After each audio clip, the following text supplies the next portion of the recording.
오늘은 바이블 스터디 17번째 시간입니다. 오늘부터는 이 레위기 말씀을 통해서 하나님의 뜻을 좀 알아보는 시간을 가지고자 합니다. 오늘 제목은 이 5가지 제사입니다. 오늘 제사법에 대해서 잠깐 말씀을 또 나누고자 합니다. 지난 시간에는 우리가 성막에 대해서 잠깐 살펴보았습니다.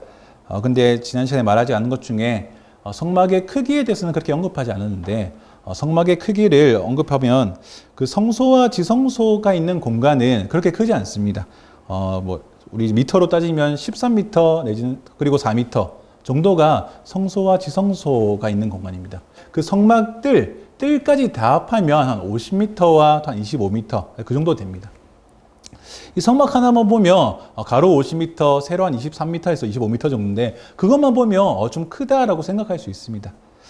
그런데 다른 어떤 그 고대의 신전이나 아니면 하다못해 왕궁들만 좀 살펴보고 비교해 보면 이것 조금 우리 하나님의 성막이 초라하다 싶을 만큼 작다는 것을 알 수 있습니다. 당장 솔로몬만 보더라도 솔로몬이 지은 그 하나님의 성전과 솔로몬 자기의 왕궁을 비교하면 솔로몬의 왕궁이 2배 정도 더 크지 않습니까? 그것처럼 그 고대 중동 이방 나라의 어떤 신전은 그 신전의 크기가 곧 그 자기가 섬기는 이방 신의 능력의 크기, 그 위엄의 크기, 그 영광의 크기라고 생각을 했습니다. 그래서 계속 그들은 높이 쌓고자 했고 크게 쌓고자 했던 것입니다. 성전의 규모가 자기네 신의 위엄을 드러낸다고 생각했기 때문입니다. 그렇다면 우리 하나님 여호와는 모세에게 말씀해 주실 때 그분의 영광이 다른 신들에 비해서 작았기 때문에 성막 크기가 상대적으로 작은 것이겠습니까? 그렇지 않죠. 오히려 그 반대라고 할 수 있습니다. 만약에 하나님께서 모세에게 하나님의 그 위엄만큼, 그 하나님의 영광만큼의 성막 규모를 주셨다면 어쩌면 그 성막은 아직도 짓고 있는 중일 것입니다. 왜 그렇습니까? 애초에 온 천지를 창조하신 하나님의 영광을 다 담아낸다는 것 자체가 사실은 이루어질 수 없는 일이기 때문에 그렇습니다. 온 우주를 다 하나님의 성전 삼으셔도 사실은 그분의 영광에 비할 바가 아닌 것입니다. 이것을 성전을 짓고자 했던 다윗도 아주 잘 알았습니다. 우리 역대상 28장 2절 한번 읽어보겠습니다. 시작. 다윗 왕이 일어나 말했습니다. 내 형제들과 내 백성들아 내 말을 잘 들으라. 내가 마음속에 우리 하나님의 발받침판인 여호와의 언약궤를 둘 집을 지을 생각이었다. 그리하여 나는 성전을 지을 준비를 했다. 무슨 말이냐면 여기 있는 하나님의 언약궤는 그 모세의 성막 혹은 솔로몬의 성전 그 지성소 한가운데 있는 하나님의 언약궤, 법궤를 말하는 것입니다. 근데 그것이 하나님의 임재를 상징하긴 했지만 또 하나님의 임재가 있다는 것을 또 보여주는 도구이긴 했지만 그건 실제로 도구일 뿐이라는 것입니다. 다윗은 말하기를 그 성막의 가장 핵심 중심부에 있는 그 언약궤가 사실은 뭐다? 하나님의 발받침대 정도다. 예전 성경에서는 발등상이라고 되어 있습니다. 다른 신들은 그 성전 안에 그 신의 어떤 영광이 다 집약되어 들어가 있는데 우리 하나님의 성전은 겨우 이 발만 댈 수 있을 정도의 그 정도의 규모라는 것입니다. 애초에 다윗도 하나님의 집을 지어드리면서 하나님의 영광이 그 안에 다 있을 거라고는 생각하지 않았습니다. 겨우 하나님이 발만 대고 있는 자리 정도라는 것입니다. 하나님은 그 정도로도 규모가 충분하다고 말씀하시는 것입니다. 왜 그렇습니까? 그러면 성막은 규모로 하나님의 영광을 드러내는 공간이 아니기 때문입니다. 하나님의 영광은 성막의 규모가 아니라 무엇으로? 성막에서 이루어지는 일로 드러나는 것입니다. 성막에서 이루어지는 일, 성막의 기능, 그 무엇입니까? 바로 제사입니다. 성막에서 일어나는 첫 번째 기능은 뭐냐면 바로 하나님을 향해 드리는 제사라는 말입니다. 그래서 레위기 첫 1장부터 7장은 그 제사법에 대해서 하나님께서 하나하나 알려주시는 장면입니다. 우리 PPT 한번 볼까요? 그래서 오늘 1장에서 7장까지를 다루는데 1장에서는 그 번제, 다 홀라당 태우는 제사입니다. 소제, 화목제, 속제제, 속건제 이렇게 한 장당 하나의 어떤 제사법을 가르쳐 주십니다. 그래서 5장이 할애됩니다. 근데 6장과 7장에서는 다시 한번 앞에서 얘기한 이 번제를 다시 한번 얘기하십니다. 그래서 6장에서 번제, 소제, 속제제를 말하고 7장에서 속건제, 화목제를 말합니다. 왜 앞에서 5장에 걸쳐서 말씀하셨는데 또 2장에 걸쳐서 또 다른 이야기를 하시냐면 바로 이 앞에 5장에서 하나님께 주시는 그 주체와 뒤에서 이 2장을 받는 주체가 다르기 때문입니다. 하나님께서 한 번의 번제와 소제에 대해서 한 번에 모아서 말씀하지 않으시고 구분해서 말씀하신 것은 이 앞에서 5장은 하나님께서 이스라엘 백성들에게 너희가 드려야 할 제사는 이런 절차로 이루어진다라고 백성들에게 주는 말씀이고, 이 나머지 2장은 이 아론을 위시한 그 제사장들에게 하나님께서 따로 알려주시는 것입니다. 말씀 한번 보겠습니다. 레위기 1장 2절입니다. 시작. 이스라엘 백성들에게 이렇게 말하여라. 그래서 이것은 이스라엘 백성들에게 말하여라 한 다음에 5개의 제사에 대해서 말씀해 주시는 것. 그리고 레위기 6장 9절 읽겠습니다. 시작. 아론과 그 아들들에게 이렇게 명령하여라. 제사장들입니다. 그렇죠? 이 제사장들에게 다시 한번 말씀해 주시는 것입니다. 그러니까 앞에 이 5장은 제사를 드리고자 하는 사람들인 거죠. 이스라엘 백성 결국. 너희가 제사를 드리고자 한다면, 하나님 앞에서 너희 죄를 속죄받고자 한다면 너희가 따라야 할 순서는 이렇다는 것이고, 이 2장은 제사를 집도하는 제사장들에게, 이것은 이제 제사를 드리는 사람은 굳이 몰라도 되는, 제사에서 쓰고 남은 재물을 어떻게 처리할 것인지, 어떻게 버릴 것인지, 또 먹어야 되면 어디에서 어떤 순서로 먹어야 될 것인지, 그 외 여러 가지 어떤 순서나 지침들을 알려주는 것이 이 뒤의 장이란 말입니다. 어쨌든 이렇게 보면 결국 하나님께서 말씀하신 제사는 총 몇 개의 제사가 있다? 5개가 있다. 번제, 소제, 화목제, 속죄제, 속건제가 있다. 이것은 제사의 종류를 통해서 나눈 것이고, 근데 거제, 요제 뭐 이런 것들이 나오는 이런 것들은 제사의 어떤 방식입니다. 재물을 위로 들면 거제가 되고, 재물을 흔드는 것은 요제가 되고, 그래서 거제의 방법으로 뭐 속죄제를 드리라 뭐 이런 식인 것입니다. 어쨌든 중요한 것은 제사의 목적에 따라서 5개가 나뉜다. 뭐라고요? 번제, 소제, 화목제, 속죄제, 속건제입니다. 그래서 오늘은 이 5개의 제사를 좀 간단하게 의미만 좀 살펴보는 시간을 가지려고 합니다. 첫 번째 제사는 뭡니까? 번제입니다. 번제는 다 태우는 제사인데, 이건 아주 유서가 깊은 제사입니다. 아주 광범위하게 사용되었고, 그래서 성경에서 여러분 기본적으로 하나님께 제사를 드렸다라고 할 때 다 특별한 언급이 없으면 번제구나 라고 생각하시면 됩니다. 그렇기 때문에 각 상황마다 드리는 번제의 어떤 의미나 목적도 사실은 좀 다양합니다. 번제는 개인이 개인적으로 드릴 수도 있었지만, 사실 성경에서는 주로 이스라엘이 공식적으로 어떤 국가적인 의미를 담아서 하나님께 제사를 드릴 때가 더 많이 나옵니다.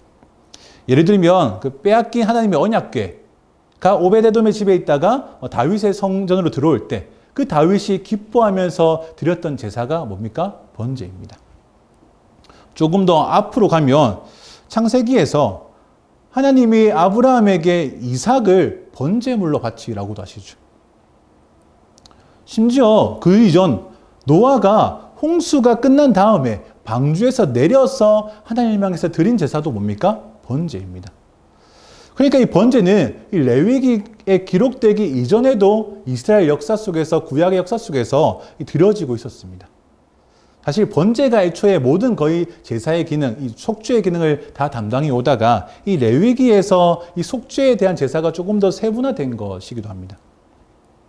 어쨌든 번제는 기본적으로 이 제물, 소나 염소가 양이 있으면 그 제물의 가죽을 다 벗긴 다음에 가죽을 제외한 모든 것을 다 각을 떠서 태워서 하나님께 올려드리는 제사입니다.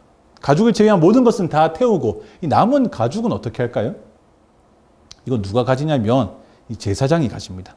레위기 7장 8절 읽어보겠습니다. 시작. 어떤 사람의 번제물을 드리는 일을 한 제사장은 그 사람이 드린 번제물의 가죽을 가질 것이다.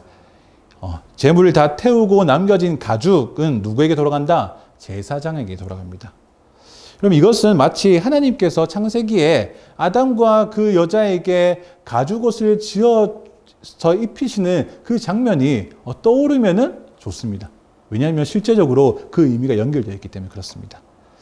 우리 창세기 3장 21절 한번 읽어보겠습니다. 시작. 여호와 하나님께서 아담과 그 아내를 위해 가죽옷을 만들어 입히셨습니다.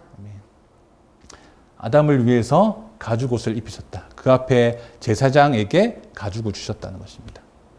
지난주에 성막에 대해서 이야기할 때 성막은 무엇을 본따 만들었다고 했습니까? 에덴을 본따서 만들었다고 했습니다. 성막은 그 에덴을 보여주는 모형과 같다. 다르게 얘기하면 에덴이 성막의 원형이라는 것입니다. 에덴을 따서 성막을 만들었는데 에덴을 지키는 역할을 하는 사람이 누구였습니까? 아담이었습니다. 마찬가지로 성막을 지키는 역할을 하는 사람이 누구입니까? 제사장입니다. 그래서 에덴을 지키는 아담에게 죄의 부끄러움을 덮어주기 위해서 가죽옷을 주신 것처럼 성막에서 성막을 지키는 제사장에게 남은 가죽을 주시는 것. 이것은 곧 창세기 3장 21절에 부끄러움과 그 죄를 덮어주시는 하나님의 은혜를 이 번제를 할 때마다 떠올리게끔 만들어 놓은 장치라는 것입니다. 그래서 이 번제에 있는 그 속죄의 기능은 나중에 볼 거지만 속죄제하고 속건제 이것도 죄를 사하는 제사거든요. 이것과 약간 다릅니다. PPT 한번 보시겠어요? 그래서 이 번제도 죄를 어떤 속죄하는 역할을 하고 속죄제도 죄를 속하고 속건제도 죄를 위한 제사인데 뭐가 다르냐면 이 속죄제는 하나님의 계명을 위반했을 때 드리는 제사, 속건제는 내가 누군가의 물질적인 피해를 입혔을 때 보상하는 제사라면 이 번제는 하나님하고 애초에 틀어진 그 원죄를 위한 그 원죄의 관계를 기억해서 다시 하나님께로 전적으로 돌아가기 원합니다 라고 얘기하는 어떤 제사가 이 번제인 것입니다.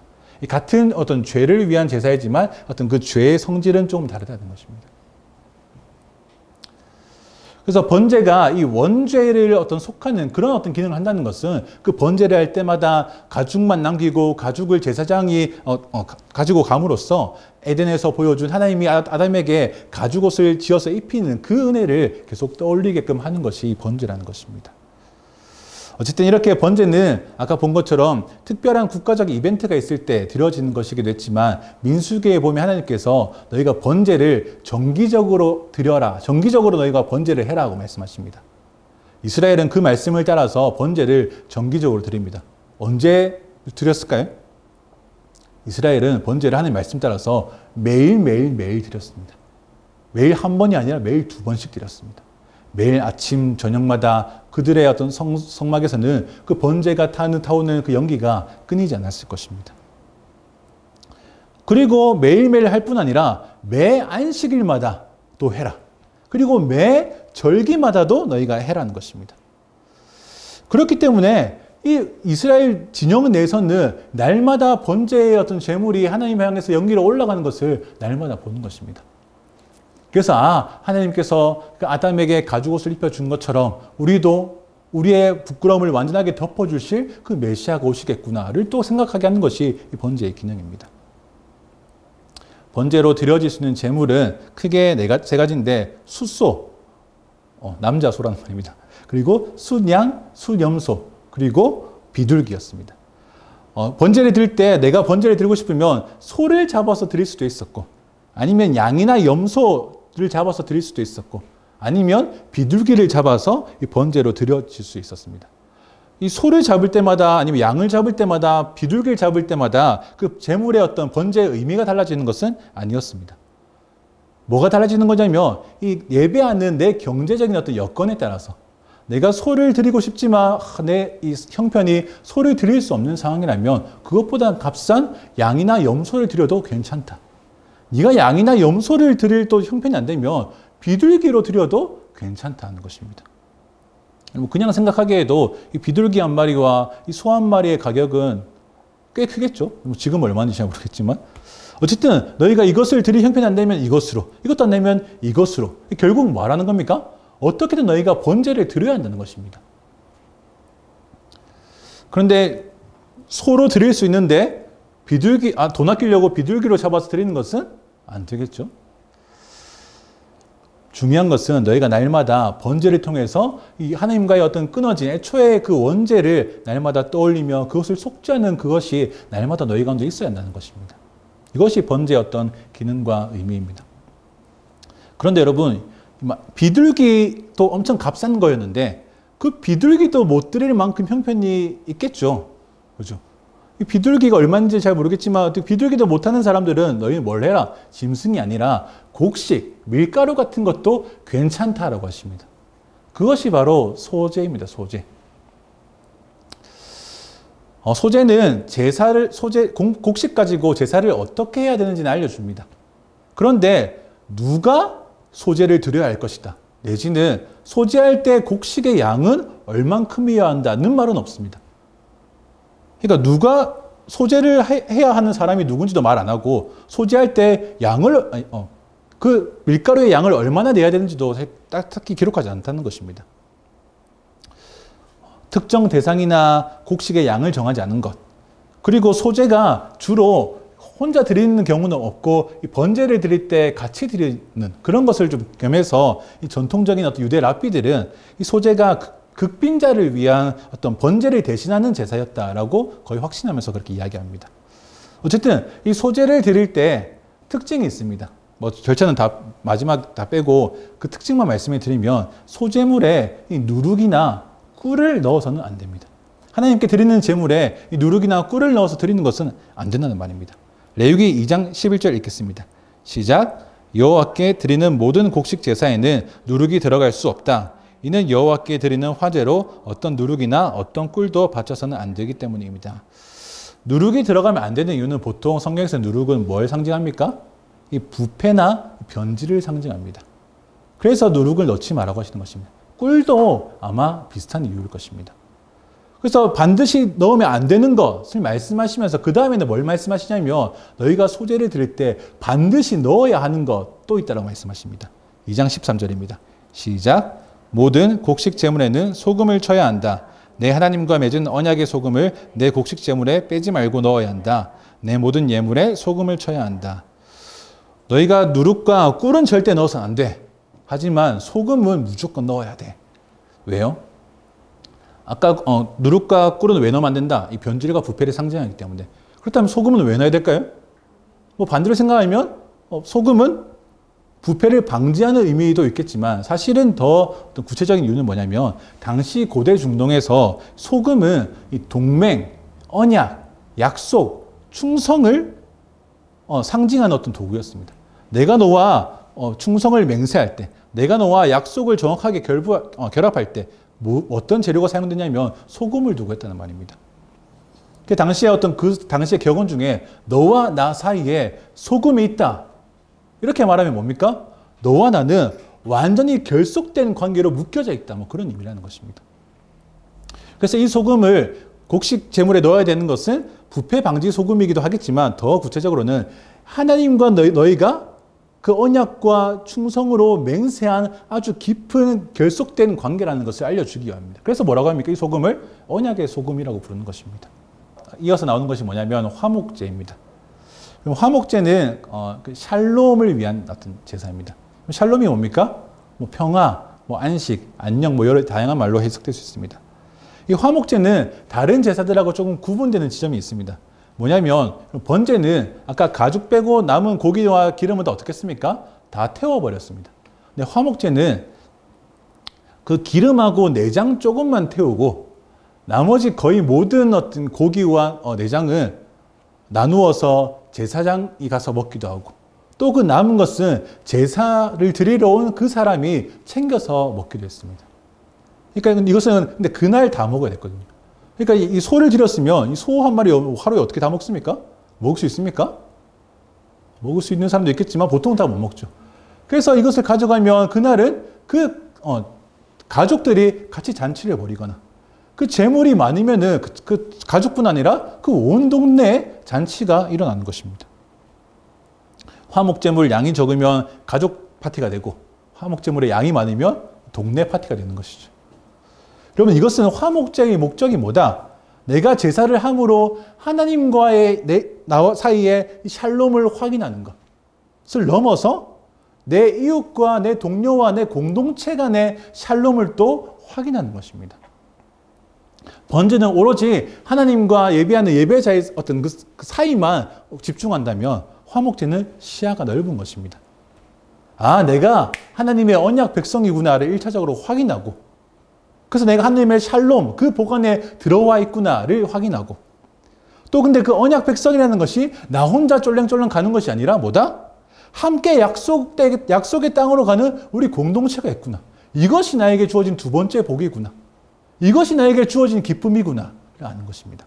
하나님과의 샬롬이 내게 첫째 기쁨이 되고 내 같은 공동체와의 샬롬이 또 그 다음 내 둘째 기쁨이 되는 것. 이것을 확인하는 제사가 뭐다? 화목제라는 말입니다. 그러면 10계명 자체가 1에서 4계명까지는 하나님과의 관계를 깨트리지 말라는 것이었고 5계명부터 10계명까지는 이스라엘 공동체를 깨트리지 말라는 것이었습니다. 동일하게 화목제는 목적은 같지만 모양은 다르게 하나님하고의 샬롬을 경험하고 또 이스라엘 공동체 간의 샬롬을 경험하라는 것입니다. 예수님께서 이 빵과 잔을 들면서 이것은 내 피요, 내 살이다 했을 때 그럼 그 자리가 뭐 하는 자리였습니까? 제자들하고 식사하는 자리였습니다. 믿음의 공동체가 예수 그리스도 안에서 함께 교제하는 것, 특별히 이 식사 교제, 공동 식사하는 것은 너무나도 중요한 우리 전통적인 예배의 한 순서였습니다. 실제로 보면 초대교회 2, 3세기 그 100년 이후의 교회에서 공동 식사는 그 공동 만찬은 빠질 수 없는 예배의 하나의 순서였습니다. 이 디다케라는 문서가 있는데요. 이것은 기원 후 100년, 그러니까 사도들이 다 죽은 그 다음 세대의 교회. 그 시절에 시리아의 한 교회에서 그 예배 규범이라고 남겨놓은 그 문서가 있는데 그것이 발견되었습니다. 그것이 디다케라는 건데 거기에 보면 교회가 모여서 예배하는 순서 중에서 다른 거는 뭐 생략하고 뭐 들어갔다가 빠지기다가 하는데 한 순서는 절대 빠지지 않는 순서가 있습니다. 그게 뭐냐면 공동 식사였습니다. 공동 식사를 하면서 이 빵과 포도주를 나누는 장면이 계속 나옵니다. 심지어 이 빵과 포도주를 서로 나누는 것과 이 예수님이 말씀하신 성만찬, 그것이 어디까지가 이게 지금 밥 먹는 거고 어디까지가 만찬하는 거지? 성찬하는 거지? 라고 애초에 구분이 안 될 만큼 아주 하나로 되어 있단 말입니다. 그래서 그들은 서로 빵과 포도주를 나누면서 감사 기도하며 감사하며 서로 식사를 합니다. 하나님께 우리에게 영의 양식과 육의 양식 모두 주신 것을 감사합니다. 또 그리고 공동체로 함께 그리스도를 위해 살아갈 것을 허락하신 것도 감사합니다. 또 그렇게 살아가겠습니다라고 다짐하는 순간인 것입니다. 성도가 교회가 그리스도 안에서 함께 교제하는 것은 그저 배 채우는 자리 정도가 아니고 우리가 하나님의 언약 백성으로 함께 나아가는 교회라는 것을 강력하게 말씀하는 것입니다. 그렇기 때문에 요새 심심찮게 들리는 교회가 망했다. 혹은 교회가 필요 없다. 뭐 이런 이야기들을 할 것 같으면 굉장히 엄중하고 심각하고 무겁게 해야 될 것입니다. 어쨌든 이것이 화목제입니다. 내가 하나님과의 샬롬을 확인하고 그걸 서로 기뻐하고 또 함께하는 공동체 간의 샬롬을 또 기뻐하는 것. 그리고 나오는 것이 속죄제와 속건제입니다. 속죄제는 하나님의 계명을 어긴, 이것도 이 고의로 어긴 것은 안 되고 실수로 부지간에 무심코 어긴 그 계명에 대해서 속죄하는 제사입니다. 레위기 4장 2절 읽어보겠습니다. 시작. 누구든지 여호와께서 하지 말라고 명하신 것을 하나라도 우발적으로 범해 잘못을 저질렀을 때에는 이렇게 해야 한다. 속죄제는 제물을 가져와서 제단에서 막 태우는 그런 제사이게 되는데 다른 제사와 구분되는 것은 뭐냐면 이 속죄제의 어떤 제사, 이 개인의 한 계명을 어긴 죄를 해결하기 위해서 제사장은 그 피를 가지고 성소에 들어가서 분향단이 있었는데 그 네 기퉁이에 피를 바르고 또 그 하나님의 그 지성소 휘장 앞에 피를 7번 뿌리는 그 작업을 해야 됐습니다. 근데 이것은 제사장이 추가로 하는 일이고 예배하는 사람, 내가 속죄제를 드리러 왔습니다 하는 사람이 다른 제사하고는 다르게 해야 할 일이 있었습니다. 그것이 레위기 5장 5절에서 6절입니다. 읽겠습니다. 시작. 이것들 가운데 한 가지라도 범죄한 사람은 자기의 죄를 고백해야 한다. 그는 자기의 죄에 대한 대가로 여호와께 어린 암양이나 암염소를 속죄 제물로 가져와야 한다. 그러면 제사장은 그를 위해 그의 죄를 속죄할 것이다. 속죄제를 드리려면 다른 제사하고 다르게 속죄제를 드리려는 당사자가 뭘 해야 된다? 자기의 죄를 고백해야 됐습니다. 죄를 자복해서 내가 이 죄를 위해서 내가 지금 제사하러 왔습니다 라고 말해야 된다는 것입니다. 이 다른 제사에서는 볼 수 없는 이 속죄제의 독특한 순서입니다. 그렇다고 이것이 모든 이스라엘 백성 앞에서 공개적으로 하는 것은 아니었습니다. 하나님과 제사를 집도하는 제사장에게 하는 것이었습니다. 중요한 것은 뭐냐면 이 고백 왜 하는 것입니까? 하나님, 내가 그냥 뭉뚱그려서 내가 다 잘못했습니다. 이런 거 안 된다는 겁니다. 그죠? 내가 지금 무슨 죄를 어떻게 어겨서 내가 하나님을 슬프게 했고 하나님 앞에 내가 잘못을 범했는지를 정확하게 꼬집어서 호소하고 그 죄를 위해서 이 양이든 이 소든 얘가 죽는다라는 것이었습니다. 자기가 어떤 행동으로 어떻게 하나님의 계명을 어겼는지, 그 죄가 자기를 얼마나 망치고 또 이스라엘 공동체를 얼마나 파괴했는지를 정확하게 자기가 알고 있어야 된단 말이죠. 이거 왜 필요했을까요? 왜냐하면 자기의 죄를 이 어두운 곳에 깊이 숨겨두면, 그래서 자기의 죄가 이렇겠지만 그냥 뭉뚱그려서 이런 죄를 위해서 내가 속죄하고 싶습니다 하면 자기의 진짜 죄는 사실 감추어지는 것입니다. 그래서 자기의 어떤 깊은 은밀한 죄를 고백하면서 그 밝은 빛 가운데 드러내서 이 죄 때문에 죽어야 할 짐승을 또 바라보고 또 실제로 그 과정을 통해서 제사장이 죄사함을 선포할 때, 아, 내가 이 죄를 끄집어내서 이 죄를 위해서 제가 죽음으로 하나님의 은혜가 임했구나를 눈으로 봐야 한다는 것입니다. 이게 일종의 회개하는 일과 비슷합니다. 근데 우리의 어떤 본성은 어떻습니까? 죄를 낱낱이 고백하는 것을 두려워합니다. 자기 죄를 그대로 떳떳하게 하나님 앞에 나 이런 죄 있습니다 라고 이야기할 수 있는 용기 있는 사람은 사실 그렇게 많지 않을 것입니다. 그런데 우리가 그걸 하지 못해서 우리의 죄를 밝은 곳에 드러내지 못하고 또 그 죄를 숨기는 것이 우리에게 일상이 되고 또 그것이 우리에게 특별히 또 어려운 일이 아니게 될 때쯤에는 우리가 어떻게 됩니까? 죄를 숨기는 것에 익숙해지면 우리는 어떻게 됩니까? 우리는 들킨 것만 죄라고 생각합니다. 들키지 않은 것은 아직 죄가 아니다라고 스스로 그렇게 인지해서 자기를 속여버리는 것입니다. 하지만 속죄죄를 지시하시는 하나님은 결코 그 죄를 그렇게 숨겨둘 수 없다. 네가 낱낱이 구할 때에만 하나님의 은혜가 임할 거다라고 말씀하시는 것입니다. 우리가 죄인인 것이 낱낱이 드러나야 그 자리에 하나님의 용서가 임하는 것입니다. 이것이 속죄죄입니다. 속건죄는 재산이나 어떤 물질적인 손해를 내가 누군가에 끼쳤을 때 그것을 배상하는 것과 더불어 하나님께 죄를 속죄하는 그 일이 동시에 일어나는 제사입니다. 아까 속죄죄는 계명을 어긴 것이고 속건죄는 물건을 배상하는 것이다. 이게 다르다는 것입니다.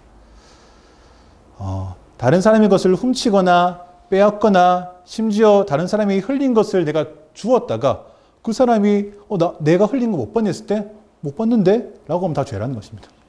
그런 물건들을, 그런 빼앗거나 훔치거나 어떤 가져간 물건들을 너희가 그 원래 원금 플러스 5분의 1을 더해서 20%의 할증을 붙여서 너희가 갚아야 된다고 말씀하시는 것입니다. 여러분, 이 속건죄가 우리한테 주는 찔림이 좀 많습니다. 그죠? 왜 그렇습니까? 우리는 회개할 때, 그죠? 하나님한테만 용서를 구하고 회개하면 끝이라고 단순하게 생각합니다. 근데 그 단순함을 깨는 것이 이 속건죄입니다. 하나님의 관계뿐 아니라 다른 사람과의 문제에서 내가 가해자가 되어 있을 때, 그 죄는 당연히 하나님 모신 앞에서 지었기 때문에 하나님께 용서를 구해야 되지만 당연히 피해 입은 사람에게도 용서를 구해야 되는 일입니다. 남의 것을 내가 도둑질 해놓고 내가 누구의 아이패드를 훔쳐놓고 아이 가슴에 찔려가지고 하나님 내가 훔쳤습니다. 죄송합니다. 라고 한들 이 아이패드가 내 것 되는 거 아니라는 말입니다. 그렇죠? 레위기 6장 2절에서 7절 한번 읽어보겠습니다. 이 얘기입니다. 다 하는 게. 시작. 누구든지 여호와께 불성실에 범죄한 경우 곧 남의 물건을 막거나 담보로 잡거나 강도질하거나 이웃의 소유를 부당하게 빼앗거나 혹은 남의 잃은 물건을 차지하고도 거짓으로 부인하거나 가짜로 맹세하는 등 범죄들 가운데 어느 하나라도 행했다면 그와 같이 범죄했다면 그는 그것에 대해서 배상해야 한다. 곧 훔친 대로 빼앗은 대로 자기에게 맡겨진 대로 남이 잃은 물건을 가져간 대로 무엇이든 가짜로 맹세한 대로 배상해야 한다. 그는 그것을 전부 배상하고 그 가치의 5분의 1의 값을 더해 속건 재물을 드릴 때 원래 주인에게 주어야 한다. 그리고 그는 여호와께 대한 자신의 속건 제물로 제사장이 전 값에 해당하는 흠없는 순양 한 마리를 제사장에게 가져와야 한다. 제사장은 여호와 앞에서 그를 위해 속죄해야 한다. 그러면 그가 행하고 범죄한 것을 용서받게 될 것이다. 아멘. 앞으로 좀 넘겨주시죠. 그래서 우리는 순서를 한번 잘 살펴보셔야 됩니다. 아까 빨간색 있는 부분. 여기입니다. 네. 여러분 순서를 잘 보십시오. 주인에게 배상하는 게 먼저입니까? 하나님한테 속건 제물 드리는 게 먼저입니까? 너희는 주인에게 배상해야 한다.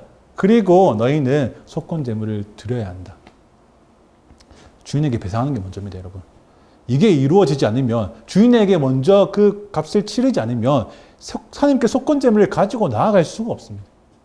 이게 무슨 의미인지 아시겠습니까? 하나님께 내가 먼저 용서받은 후에 나 기분 좋으니까 저 사람한테 훔친 거 한번 갚아볼까? 이거 아니라는 것이죠. 마태복음에서도 예수님이 동일한 말씀하십니다. 그렇죠? 네가 제단에 예물을 드리려다가 어떤 형제가 너를 원망하고 있는 것, 내가 원망하는 게 아닌가 누군가 나를 원망하고 있는 일이 생각나면 드리려던 예물 잠깐 내려놓고 그 사람하고서 뭐하고 와라? 화해부터 하고 와서 다시 네가 예물을 드려라 하는 것입니다. 이 진리, 예수님 말씀을 모른 척하거나 혹은 잘못 이해하는 사람이 너무 많습니다. 그런 식의 회개, 내가 하나님한테 회개했으니까 내가 다른 사람 하나님 미치니까 특별히 내가 할 일이 없겠지 라는 식의 회개를 하는 사람은 사실 진짜 하나님 앞에서 회개하는 것도 아닌 것입니다. 그것은 자기의 마음의 위안을 좀 얻기 위해서 하나님의 이름을 그냥 이용해 먹는 것입니다. 그런 식으로 하나님의 이름을 자기 마음의 위안을 위해서 이용하는 일, 그런 걸 뭐라고 하냐면 여호와의 이름을 망령되게 일컫는다라고 이야기합니다. 하나님 앞에 진정으로 회개하는 자는 그저 마음의 위안만 말하는 얄팍한 수준이 아니라 내가 무너뜨린 그것을 다시 일으켜 세우는 데까지 나아가는 자라는 것입니다. 이것이 이 속건제의 어떤 중요한 포인트입니다. 이제 이 5개의 어떤 제사를 우리 키워드를 통해서 다시 한번 살펴보겠습니다. 아까 번제가 뭐였다? 이 가죽 남겨서 가죽은 누구한테 주는 거다? 제사장에게 주는 거다. 이거 왜 하는 것입니까? 그 아담에게 가죽옷 지어주신 그 장면을 계속 떠올리게 하시는 것. 그래서 우리가 하나님께로부터 애초에 멀어진 것을 다시 우리가 기억하게끔 하는 것이 이 번제의 기능이었다. 그리고 소제를 드릴 때 극빈자를 위한 예배이긴 했지만 또 소제를 드릴 때 너희가 이 소금을 반드시 뿌려야 한다. 변질되지 않고 또 하나님과 충성과 언약과 맹세를 상징하는 그 소금을 드림으로 이 제물을 통해서 내가 하나님과 이 긴밀한 언약에 있다라는 것을 내가 인지하는 제사다. 화목제는 내가 하나님과의 샬롬을 확인하고 또 내 이웃과 내 공동체가 있는 샬롬을 또 확인하는 제사가 화목제. 속죄제는 하나님 앞에 계명을 어긴 것인데 정확하게 내 죄가 무엇인지를 밝혀야 된다.